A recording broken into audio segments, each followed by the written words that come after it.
breathtaking landscape, diverse wildlife, ancient history, and spectacular safaris, a journey to Africa is an exciting and enriching experience. While often not recognized, women play a significant role in shaping and driving Africa's tourism industry. Hello everyone and welcome to Our Voices. I am Semenyu Shekoye and I'm joined by my co-hosts Oriani Tangshaka and Ginny Niwa. Today we'll be talking about the rise and impact of women travel business and why it's important to upskill women for executive positions in tourism industry. Hello ladies. Hello, hello. Yeah. Well, Africa is, has many top destinations like national parks, islands, historically significant places. But I would love to know which one is your favorite. My favorite is, I haven't been to it, but I've read about it. I looked at it online. Is the Masai Mara in Kenya. Oh, yes. A lot of people think Africans have seen animals and they have been to safaris. The first 13 years of my life being in Africa, I had never been to any safaris. Now that I'm older and I can afford it, I've been to Kenya several times, but I have not gotten a chance to go to the Masai Mara, and I want to go see the animals there, so I'm looking forward to that. Wow, and Jeannie? I don't know. I know I'm going to sound cliche. I feel like every country has something to offer, like really. Everything can be so different depending on where you are, and I haven't done much, but Tanzania? Probably. Yay! Zanzibar. Yes. Yeah. I lived in Tanzania. So my top pick also is the small island of Zanzibar in Tanzania. I would, I've been there a few times and I would do anything to go back there. And also I once took a safari from Nairobi to South Africa. It's a drive. It was spectacular. Like the Botswana, camping in, everywhere and seeing all the animals, the natural resources. Like everything is so amazing. But one place I have not been to, but I really would love to go is also Cape Town. Cape Town, South Africa. In South Africa. Yeah. Yes. And what these topics bring to mind for me is that all these places that I've been to, all these resorts that I've been to, it's going to really make me pay attention to women in those fields. Exactly. Like how they're treated, what kind of a working environment are they in? Because, sometimes you don't really pay attention. And that's what we'll be talking about today. The United Nations Tourism Agency reports that 1.4 billion tourists traveled internationally in 2024, recovering 98% of pre-pandemic levels. Africa emerged as a standout in the report with 74 million visitors, which is a 12% increase from the year before. Africa offers a wide range of adventures, from wildlife safaris, mountain climbing, to cultural immersion, to diverse landscapes. This generates over $170 billion annually and provides employment for 24 million people, according to African Wildlife Foundation. However, while women are the driving force in the tourism industry, accounting for 70% of the workforce, they continue to lack recognition and rarely have leadership opportunities. On this week's edition of Our Voices, we will explore women's role in Africa's tourism industry and how, through tourism, they can be offered equal opportunities in skills, access to resources, and ownership. Well, let's go to Seychelles, which is a dream destination for me, but also one of the best tourist destinations in Africa. The Seychelles archipelago of the east coast of Africa is a cultural melting pot. Long-time residents there include people with Chinese ancestry. Now, Beijing's investment in the strategically located country have attracted new arrivals from China, looking to do business with the island nation. Kate Bartlett reports from the main island of Mahé.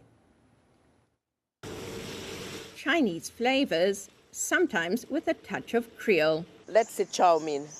It's a Chinese dish. It's a chow mein. Mein is the noodle, but we say chow mein.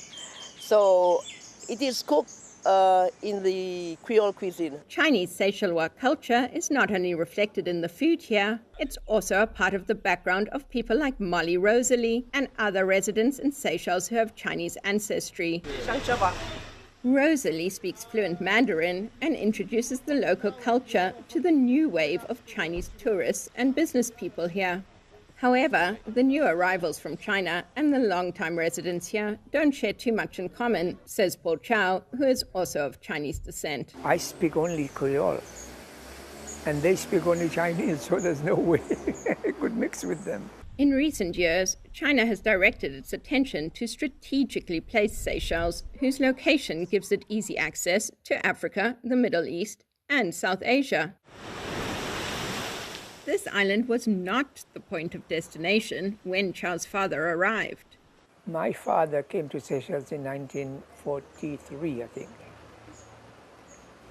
But he came to Seychelles by accident. Originally from southern China, Chow's father was heading to Madagascar, a popular place at the time for Chinese people seeking work. Someone on the boat got sick, and the passengers were quarantined. Here, in Seychelles, Chow's father stayed, found work, and married a local woman. Chinese moved anywhere they think there's an opportunity. In its history, Seychelles has been a part of France, then Britain, before gaining independence in 1976. It is now home to a majority of people who are Creole, with French and African ancestry. Descendants of Chinese migrants make up some 500 to 1,000 of the population here. Most of their ancestors left China to escape poverty. Then, more than 10 years ago, Beijing started funding construction projects in Seychelles, bringing in a new wave of Chinese workers. China's ambassador to Seychelles describes them as symbols of bilateral friendship. Certainly for the 4 years that I've been foreign minister, I've seen how that relationship has grown. I don't think the Chinese would do anything with Seychelles except want to locate, have an interest here so that they can oversee what's happening in the Indian Ocean. China is so rich now, everybody welcomes the Chinese. With tourism being one of the main industries here, guides such as Rosalie look forward to a newly launched direct charter flight from China, with the hope that it will bring new waves of business to Seychelles. Kate Bartlett, VOA News, Mahé, Seychelles. Thank you, Kate, for that report. Well, women's contribution in Africa's tourism industry has been growing, but their empowerment is crucial for sustainable tourism. To expand on that, we invited Ambassador Betty Mahungu, Commissioner for Women and Children for Africa Tourism Board. This is a non-profit body that works with African countries to develop, market, and implement tourism programs. Ambassador, it's a pleasure having you on Our Voices. Thank you for having me. Definitely. Good morning. Good morning in Kenya, yes, and good afternoon from our side. So what does women's participation in travel and tourism industry, has been like, both as travelers and also as service providers? Thank you. We have had a very big surge of women going into entrepreneurship, as we have continued to encourage them, because this is the only way to grow in the leadership going into the entrepreneurship. So we have had a big number of, now we have a big number of women entrepreneurs in the industry. And this has increased, of course, the influence in their roles as chief executives and directors of companies. So, well, that's good to hear, but there's still a large number of women in low skill or low wages position in the industry. How can we get them empowered and have them move up to the leadership position? Thank you for that good question. We need to invest in trainings. We have to invest in trainings and upskilling programs for women, and as well as, of course, encouraging networking programs. We at African Tourism Board are encouraging such forums, networking forums, where we are doing, we have initiatives that take the women, expose them out, and, networking and sharing of information and skills, as well as, of course, investing in training. And we need more of this investment in digital marketing and all that goes with the training, so that we can see, knowledge transfer that makes them for what needs them to rise up the ladder. Okay. Ambassador Mahugu, let me bring back the issue of safety in this field. This is a very lucrative industry. Do you think that the tourism industry put enough attention and resources towards the safety of women? Because we know that hotels, restaurants, casinos, these are sometimes 24-hour types of jobs. Do you see them investing, for instance, in transportation at night for women? Because it's, safety is something that, have been an issue in this industry. Thank you for saying that, because, Africa is, of course, now getting safer than before, but we have seen a lot of issues on that part of safety for women. And, the industry has been male-dominated before, but women are rising to the occasion, and we are seeing a lot of more women coming into it, of course, since there is a surge of women climbing the radar of leadership and entrepreneurship. Again, I say women are rising on the area of entrepreneurship.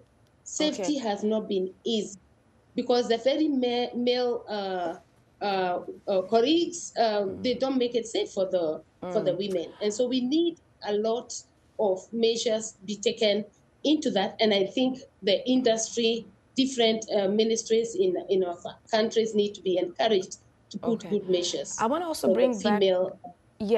bring back the pandemic times. During the pandemics, this industry did suffer a lot. Can you tell us a little bit about what the recovery has been like for maybe some countries, and what are they doing to kind of bring back business after the pandemic? It has not been easy since the pandemic, but we are seeing a very good growth level. Since 2022 now, Africa has seen remarkable growth over the past few, I would say, a year. And now we are headed to where the industry will be a major contributor to the economic growth and economic development of the continent. But a lot is being put into it and needs to be put into it, especially in digital space. We now have learned from COVID that we need to go into digital space where we do storytelling and digital tourism, and it gives almost the same impact. And when we do digital tourism, digital space, digital marketing. So these are some areas that needs to be a lot of investment need to be put in readiness for any other eventualities. Yes. But thank you so much. Basically, we have seen some growth. That's very good. Especially in cultural tourism. Very good. And sustainable tourism. Thank you so much, Ambassador Mahugu, for joining us. Thank you so much.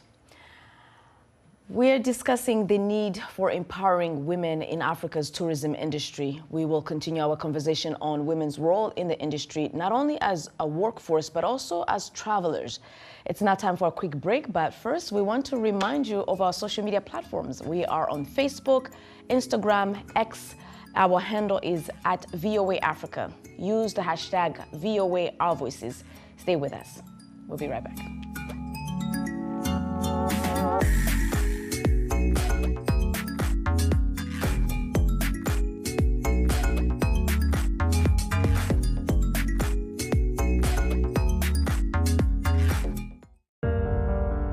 In times of change, when the world seems uncertain and what we hear doesn't reflect what we see, we seek the truth. When we are told only part of the story, we lose trust. In moments of crisis, our dreams, hopes, and wishes for a better tomorrow depends on a free press. At Voice of America, we bring you the stories that people take risks to see. We connect the world and unite it with truth. At Voice of America, we show you the whole picture. You're watching VOA's Red Carpet. My name is Jackson Vunganyi. Thank you so much for joining us each week right here on Red Carpet. We bring you the latest in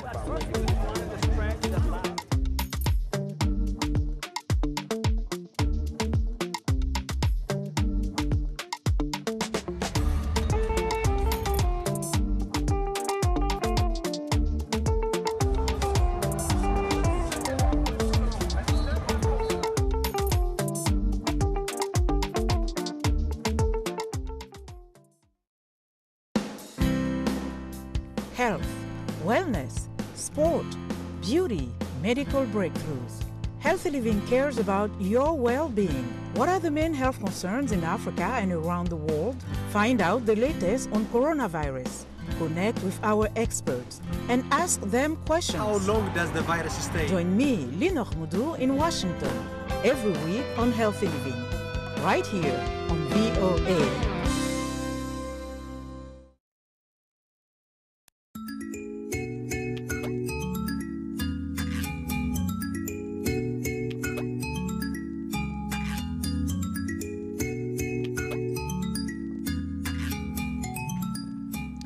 Welcome back. You are watching Our Voices. Over the years, women in the tourism industry have not only been enhancing how people travel, but have also been driving up the number of women travelers who seek to immerse themselves in diverse experience around the world. To share how that experience feels like, we are joining Catherine Mutesi. She's joining us from Tanzania, Dar es Salaam. A businesswoman and entrepreneur herself, Catherine has traveled to 4 continents, including 12 countries in Africa alone. Catherine, welcome to Our Voices. Thank you, Simish. I'm so happy to be here. This is a topic that I'm very passionate about I advocate for a lot. It's a pleasure having you, definitely. You are just in your early 30s and you travel to 4 continents and over 20 countries. So tell us what inspired you to take on this endeavor, as an African woman? Well, I have to say that it's a mix of a few things. My parents, things that I watched on television a lot, and being curious cat. You're being honest with it.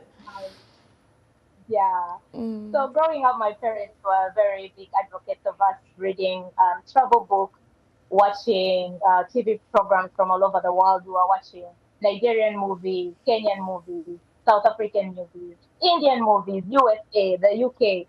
So you can see as a child how you get curious and you want to see all these cultures and all these things that you've been seeing, and just wanted to experience them for myself. Okay. Well, meanwhile, we all want to go to your country.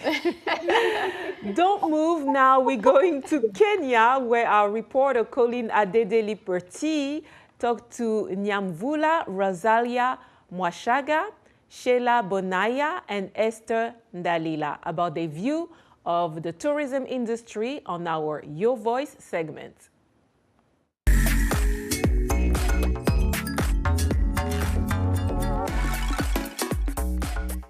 I would love to think that women are more particular about things in terms of planning. So women would be the best in terms of now, like picking, making an itinerary for travel and picking destinations for travel. Women have an eye for beautiful things. A woman naturally is a good manager. So they will manage my time, they'll manage my resources, my finances, and therefore I will get value for my money. Most male companies, they don't feature such things like menstruation. When they plan, they don't consider those things like breastfeeding rooms, a mother carrying a child. In a female company, it is easier because they consider all those. I think for a woman-based travel company, it will consider our security very much. As women, our sanitation is supposed to be excellent and very good. Travel agency will also consider your feeding pattern, what you like or you don't like. Considering that women are more detailed, I think every detail of the travel will be captured by a woman, unlike the men. I think it's a good opportunity to create jobs for women in a space where not many women are. I would not like to explore Africa before I explore my own country to the fullest, because Kenya has a lot to offer. I would want to go to South Africa, yes, because their culture is very unique.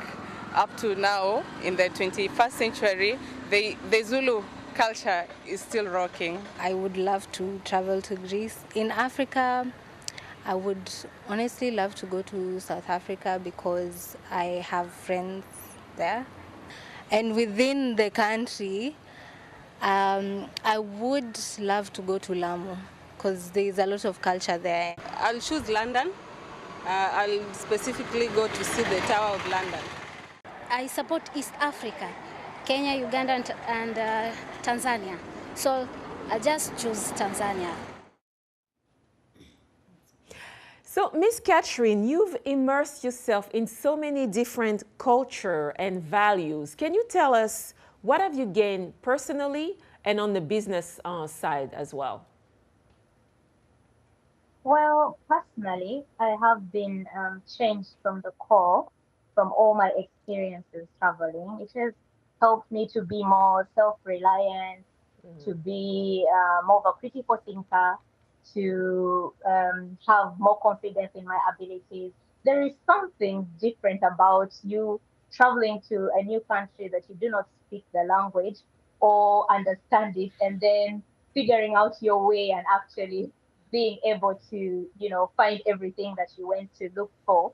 That it gives you this confidence in yourself that you not many things can lift you to that kind of level. And so in business, it has taught me the power of connection and networking and how there is so many opportunities beyond our borders, and just having a positive attitude towards cultural diversity.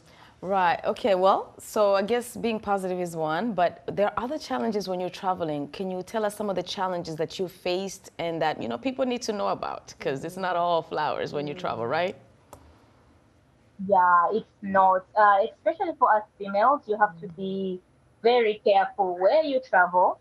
I always give some of my followers the advice of, if you're going to travel, the first thing you have to do is always research the country that you're going to.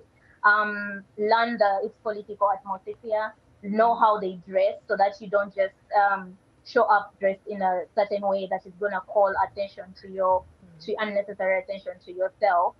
There is the issue of maybe getting lost or getting kidnapped. So you always have to be, try to be always online.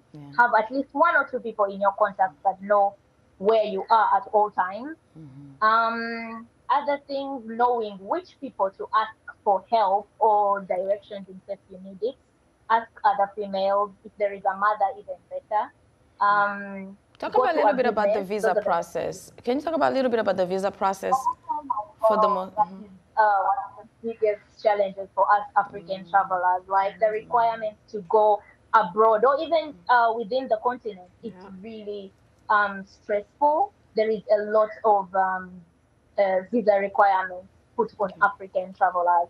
And the way to get about it is, for someone who likes to travel, you first look for countries that are either visa-free or visa on arrival or e-visa for us.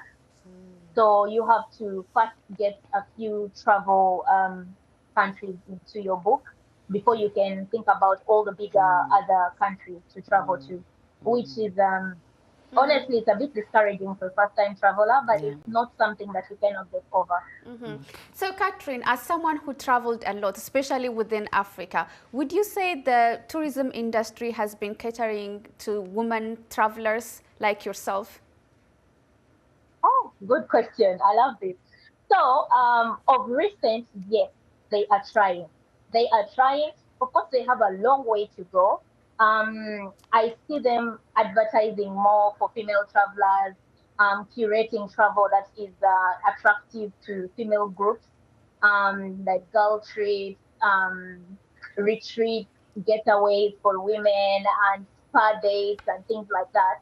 They're really trying to push, especially for people coming from different countries and within their own countries. So they're trying to push for local tourism. So they're trying in that sense. But when I say we have long ways to go, like when I traveled to Qatar last year, I stayed in a females-only hostel, which you will not find many of such accommodations in Africa. And I wish we could have more like that, or them improving on like convenience places for women. So they are trying, But yeah, we still have a long way to go. So briefly, what's the best way to cater to a solo traveler women? To cater to them? What's the best way what's the best way to cater for a female traveler? One, what we look for when we travel is safety. That is the biggest issue. To have all the amenities we need as women on the ready and easy to find. So some places you're going to stay at, and the convenience store is like maybe a mile away or two, which is hard for you to navigate because you do not know the area. Or they're not well lit, especially in rural areas, because you don't want to walk when it's dark. Having more female tour guides. I saw this when I was in Ngorongoro, and there was a female truck driver for the safari card, and I was so excited. And in my head, I was like, "Oh my God! If I had known there were some female safari drivers, then I would have joined their group because I would feel much safer. I would feel more comfortable knowing that if anything happened to me, she would be able to help out. Like if you had an accident of your day, you know that they will think about such things. So we are seeing more women going to tourism, which is honestly, that's the way to cater to women, having more women. Thank you so much, Katy, for joining us and for sharing your experience, definitely. And this is where we end our show. We thank our guest, Ambassador Mahugu, and from Africa Tourism Board, and also Catherine Mutesi, Ugandan traveler who traveled to 4 continents. Thank you for joining us. Be sure to watch our voices on the VOA website at voaafrica.com or on our YouTube channel, where you can catch up on the latest episodes and the world's top news stories. Last but not least, we thank our